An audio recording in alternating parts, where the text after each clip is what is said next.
I recently came across an interesting study where they were asking 80 to 90-year-olds what advice they would give to their 40 or 50-year-old selves if they could. And as you can imagine, one of the top ones, I think it was the top one, was about take good care of your health. And so if we look at life in a visual representation, here we've got each block here is a decade, and every single dot is one day in your life. So just have a look at what your age is and place it somewhere on this drawing here, and it'll give you a visual representation of your life. Now, let's put this in the context of health, where the green section is you've got good freedom from the point of view of health. Your health isn't restricting you from doing whatever you want to do in your life, and you're feeling good.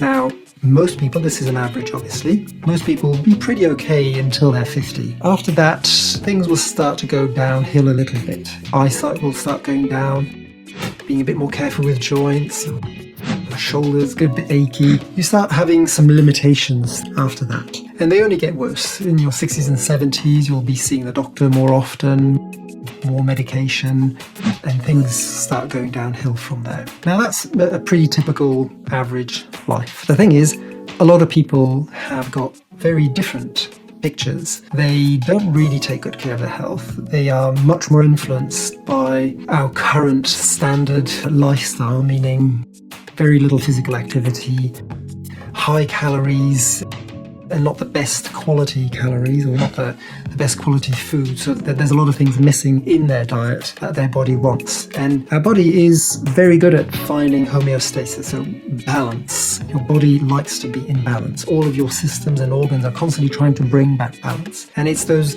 habits, our lifestyle, that we pull on that capability of homeostasis within us, and that pulls us out of balance. And if you've got good genetics, you've got quite good resistance to that. However, if you keep pulling on that, at some point, some areas, some systems in your body will just not be able to keep up at keeping balance. And then you've got difficulties. Certain organs start functioning less well. There's more deposits of things that your body doesn't need in various areas, in joints and blood vessels. And so that's the typical kind of picture you get from somebody who's not really taking good care of their health. So 30 and 40s, they start having a lot more difficulties, and it just gets worse than that. And as you can see, the lifespan is actually a lot shorter as well. So one way of representing this is, you've probably seen this type of graph, is you've got this is time, and this is wellness,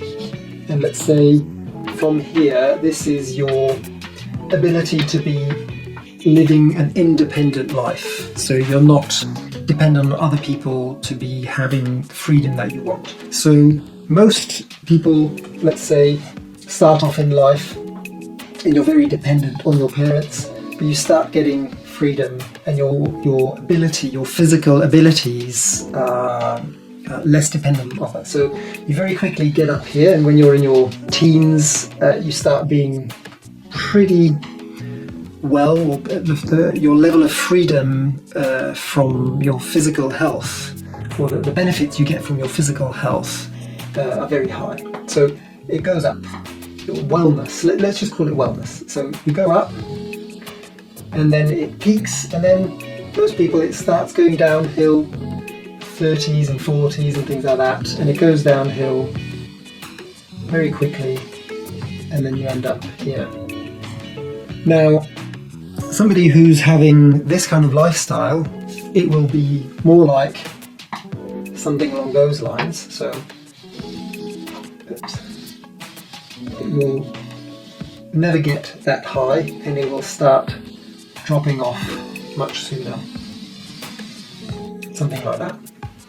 Now, somebody who is, for example, now let's have a look at this drawing here. This is somebody who's taking good care of their health. Now, this is, for example, I'm going to use my dad as an example here. He's in his late 70s. He's cycling most days for about an hour.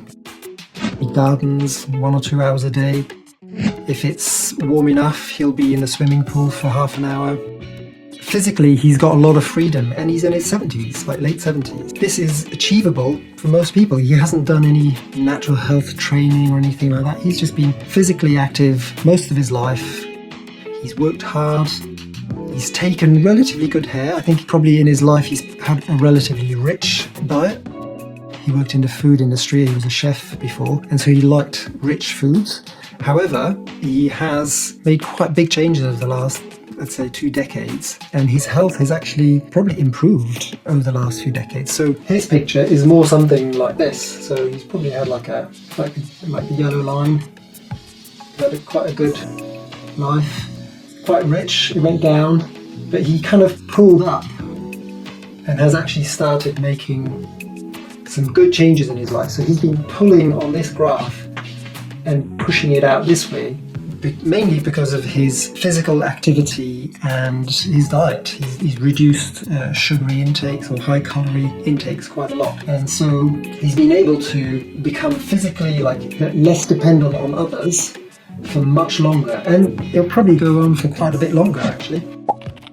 This is the picture that I think most people can achieve relatively easy. Now obviously genetics come into it, and that's another topic of conversation because it's quite complex. However, the epigenetics, meaning you can influence how your genes function, like switching some of them on and off, by having a healthy lifestyle and having the right diet, you can probably influence your genetics quite a lot. Now, there are some people who are doing research into longevity and who are trying to push our understanding of what influences our health in older age a lot. And they're talking about extending by multiple decades the quality of life by having that go well into your hundreds. And I think it's totally possible. Now, a lot more research still needs to be done, and they're looking also not just in lifestyle changes, but also in supplements, things that the body needs. But I think this is totally possible, and having something that goes like this, where you extend it way out, I think is totally possible. So the best thing you can do, no matter what your age is to start pulling on your chart, pulling it out in that direction. And most of the time that means being physically active. That doesn't mean high intensity exercise, even though high intensity exercise is very good. But gardening is one of the main activities that will lengthen the quality of your life. There are some other exercises that have shown to be linked with good quality life. I think it's a lot of exercise that involve a ball. So football, tennis, badminton, table tennis. And there's something to do with speed of movement, hand-eye coordination, balance. A lot of those things are what you need to be in good health. And those kind of levels of fitness restrict your likelihood of accidents. And as you know, any accident later in life is much more detrimental than earlier on in life, because the time for recovery means you're not exercising during that time, and a lot of things in your body will deteriorate from that. So if you want to hear more about what enables you to have a longer and healthier life, subscribe to the channel, and there'll be more content that'll be focusing on specific aspects on how you can improve your life no matter what age you are.